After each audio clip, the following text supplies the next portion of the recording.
now, 0.23%. I mean, we heard Aruoture yesterday go through how the market just doesn't have a catalyst at this point to boost it in a positive direction. 13.2 trillion naira is the market cap, 30,029.15 points. GlaxoSmithKline was our top gainer yesterday. CNI leasing was our top loser. Fisayo, are you going to read out this list of technological advancements that were missing the last time Toronto won a championship? Are you reading it? No. In honor of the Raptors, all right, let me just read some. Just for the simple fact that the Raptors won. This is not locker room, but still. The iPhone. These are, again, I'm reading a list of things that had not been invented the last time Toronto won a championship. Wow. iPhone, Facebook, Google, Amazon, Instagram, YouTube, Twitter, Netflix, Uber, Airbnb, eBay, Yahoo, Wikipedia, Hotmail, that hey God, Snapchat, in between emojis, well, Xbox, BlackBerry had not been invented last time Toronto won a championship. And the time by the time they won, they're out they've of gone. business. BlackBerry is now gone. Well, DVDs, yeah, BBM, right? Oh well, yes. DVDs, MySpace, Skype, Spotify, PlayStation, and iPad. Anyway, congrats to the Toronto Raptors. We move on real quick. Fisayo, what do we start with? Max, NG. We talked about. Last week it was Gokada. Now Max is also, and you gave us a good breakdown last week. But now I guess is a PR public relations competition. We heard that Gokada raised $5 million, and now Max too. They've also come out. Yeah, Max didn't declare exactly how much they raised, but they said within $5 to $7 million. Okay, so it's decent. However, again, it's ride hailing. Yes. Well, okay, bike hailing, anything you want to call it. Or ride sharing or whatever. However, we found out that the business model is significantly challenged. Why? Irrespective of what anybody does. So it's a marketplace where you have bikes on one side and you have people on the other side. Yes. The only differentiation between Max, Gokada, O-Ride, any other thing, number one is the availability of bikes. That's number one. And then number two is the price. I don't think the consumer would. I mean, it's similar to Taxify and Uber competition everywhere. I mean, most people have both apps on their phone. Even the drivers have both apps on their phones. Right? So it's about pricing for the consumer. So the companies will now, to a large extent, start subsidizing the usage of the apps by the consumers, because all they wanted to report, all they will want to report to their own investors is that they are growing. Yes. Yeah, but on a per trip basis, is a unit economics positive. Okay. Right. So that's where the question really lies. So it's not about you can raise $10 million if you want, but you can burn everything out in subsidizing rides, which is not any business where you want to be in. Are you making the point that the rides need to cost more for them to be able to be more profitable? The rides, again, the marketplace is going to determine the rides, but you're saying, looking from your perspective, you're saying that for Gokada or ride, the whole bike riding thing, prices would probably have to go up. So what I'm saying is that the way competition is being positioned in that place is price competition. So it means that everybody's forcing everybody's price down. So that down. So the lower the price gets, the thinner the margins become. Right. Or probably even erode the margin totally. Totally. Meaning that it's the company that is subsidizing your ride. I guess. And once you continue to do that, it's a matter of time. You run out of cash, you run out of money, and then but again, there's also another model to it where you're financing the bikes on the.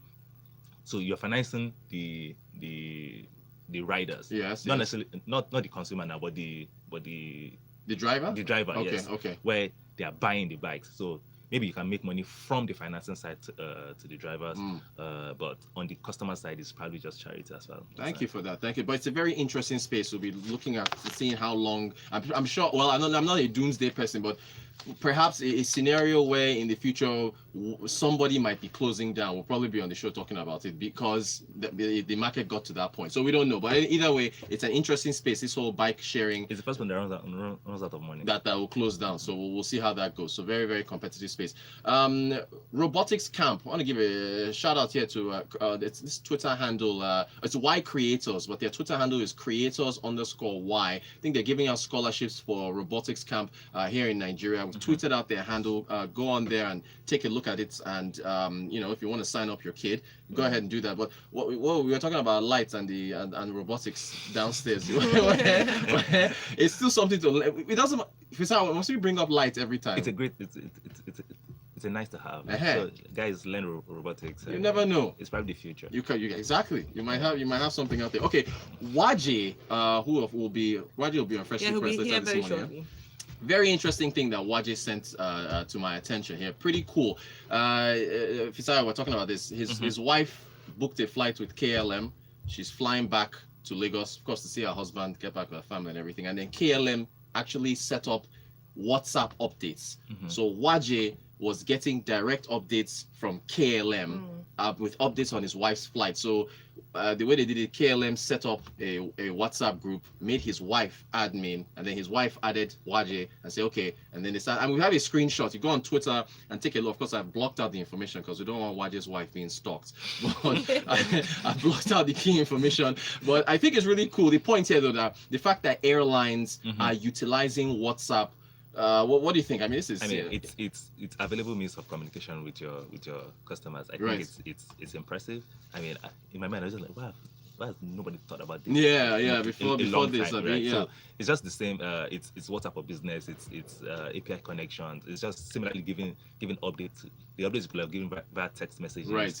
Again, you can just do it over the top. So I think it's an interesting development, and I think it's welcome. So because WhatsApp is now like the predominant messaging app. So like BBM back in the day. Exactly. Why not just communicate with your people? Right. It's the same platform that people and they're on. I was telling you, the moment after I was like sent all that to you, I logged on to Instagram, and the first thing I saw was a sponsored post from KLM. They're spying on us. They are spying on us. You can't escape. I can't count the number of times I've had, just mention something random. The next thing I open, and exactly. I haven't logged into Facebook, and I'm sure once I log into Facebook, I'll see a sponsored post from KLM. So and how did it do it? Because Facebook owns WhatsApp. They own Instagram. Yeah. So the algorithm. Technically, they claim that they don't see what you send on WhatsApp because it's encrypted. But somehow right. we're just seeing this coincidence. Exactly. You have coincidences. You have coincidences. But let's go to Shegun. Shegun on WhatsApp says, I'm a passionate listener of Business Express. I'm worried about the federal government opening the borders for vehicles to come in. Smuggling of rice and so on will increase. Please, Rotus, advise the federal government. That's a perfect message for talk about drones. Did I send you that video about that drone? Okay, control the Spark, the DJ Spark. Yeah, I'll post the video. Really cool video. You can actually launch a drone into the sky and use your hand gestures to control its movement. I will post the video. Yeah, really cool. But Fisayo, speaking of drones, and Shegun's point about monitoring the borders, is it not tech that can possibly help to monitor these borders for so that rice cars and so on are not coming? I thought the Minister of Interior had mentioned something. I mean, we discussed we discussed it here, a while ago. Well, since then they're using technology to. Yes. So we've not seen the technology, we've not seen anything. So that was actually one of the reasons why they opened the borders. Yesterday in the news, they mentioned that the reason that because they're going to be monitoring it electronically, so it's easier for them to catch smugglers, so they can now open the borders. So what does monitoring it electronically? What does that mean? I mean, because Nigerians just like to make statements. Right. So we monitor it electronically. Right. What does that mean? Anyway, Shegun, look, we share your concerns, so we'll have to see how. But don't worry, trust the electronic monitoring. Abi? It's going to be a perfect way to monitor it. We'll see what happens. And then going back to your Gokada story, Simon is asking if anyone has tried the new Jibo. Thank you, our listeners. We've got some awesome listeners on this show. They preempt the topics, right? Thank you. We also want to talk about that as well. Speaking of Gokada, yes, we saw that announcement about they want to introduce boats. Yeah, G-boats. I mean, I think when you have $5 million, you can do anything on it, right? So, I mean, that's just on a lighter note. Yeah. Like I said, competition in the ride-hailing space is huge. The barrier to entry is low. Right. All you need is to get some boys, give them bikes, and you're in business. And you're in business. So and then competition is just again price. If you are cheaper to ride, I mean from VI to Bagada, I'll just take you rather than take the other guy, right? So I think that's simple. So for them, they're thinking, okay, is there a way to diversify or to expand our business model where we're not totally dependent on this, knowing that all you need is for one governor again to shut shop and say these bikes are just too much on the road. Right, shut them down. Let's just shut them down. So just to diversify that risk around where your business might be, and also to deepen or to widen the moat. That's the defensibility around your business. So if you're saying G-boat, I mean the last governor of Lagos State, for me, I think did an impressive work, at least trying to use the waterways. Waterways, for yeah. transport. So Okay. we've seen quite a number of ferry terminals and all of those things in Aruoture, Falomo here, Right. just different places, and I think that's quite impressive. So G-boats again can potentially leverage all of this infrastructure that's been built by the government already, and then just put their boats or their ferries on the road again. Then the question is that are the waterways deep enough Right. for some of these things? Then the question again also becomes, okay, because the most important thing is the payback period. So Right. what that means is that if I bought this boat for 100 naira, how long will it take me For you to make that money back? Don't right. forget that I have to operate it. So there is fuel cost, or there is some power cost that powers the thing. There is maintenance cost, Right. and all of those things. So after charging every client every day, using the boat, wear and tear, maintaining it, how long will it take me To make that to money make back. that money back? If that time, so the shorter that time is, The more profitable. exactly. it is. So again, it's just about how they position the business on what's the price point. So Yeah. how much are they going to charge, and all of that. But again, there's also risks to it. So similar to Safety, exactly similar to everybody has to know how to airlines. swim. If there's a plane right, crash, for instance, yeah, I mean, nobody will use it. we know what again. happened to Right. Dana, Yeah. we know what happens to Solis, we know what happened to Bellevue. Yeah. So it's just a news of some boat capsized and then people died. Right. Right. So we have to keep all of those In check. Those in check. You have to be safety conscious. I mean, life jackets, all of those things have to be important part of that business. So yeah. Good Let's see stuff. how it goes. Good stuff. Good stuff. Okay. In fact, real quick, you mentioned leveraging on government infrastructure. This news on the. In fact, Valentine told me this as they were coming up to do their news. The AFDB, African Development Bank, launching a digital financial inclusion facility. They're pumping a lot of money. I think it's what $300 and something million or so, with help from the Bill and Melinda Gates Foundation, yeah. to speed up financial inclusion. With 60% of these people that are suffering from this are women, so they want to close the gender gap. I know you like that topic, Fisayo. He said the goal is to ensure that at least 220 million more Africans, 60, of which nearly 60% of are them are women. women. Yes. So the gap. Okay. Anyway, let's not get Okay. into those details. Anyway, your analysis. I mean, see, She's giving us hand already. Oh, the hand signals. The hand signals. Oh, we didn't have time for this. Okay. Yeah, Anyway, but it's great. But giving loan is not just financial inclusion, by the way. Yes. Let's just be clear. Because people are just giving loans anyhow. People are defaulting on loans anyhow. That's not financial inclusion. It's about getting people. I mean, it's not just about loans. Basically. Yeah. That's what I'm saying. Okay. All right. Thank you very much. I'll only be able to take one comment, and that's from Rainmaker. Drone Yeah. again. Rotus, enough, please. Who will fund it?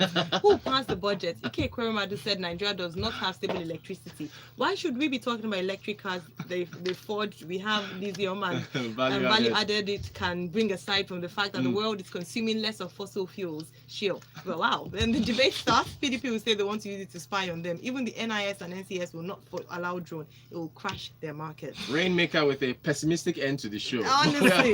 But we appreciate all your message. And Yinkus, I saw your message. It's the last time a sports franchise from Toronto won a championship. The Gap, I think it was the Toronto Maple Leafs in 1993. So it's all the tech that hadn't come out since then. Thank you very much, Rotus. All And right. thanks a lot, Fisayo. Fisayo, the man. Thank you all for listening and very importantly sending in your messages as well. It's still smooth breakfast here, so stay tuned.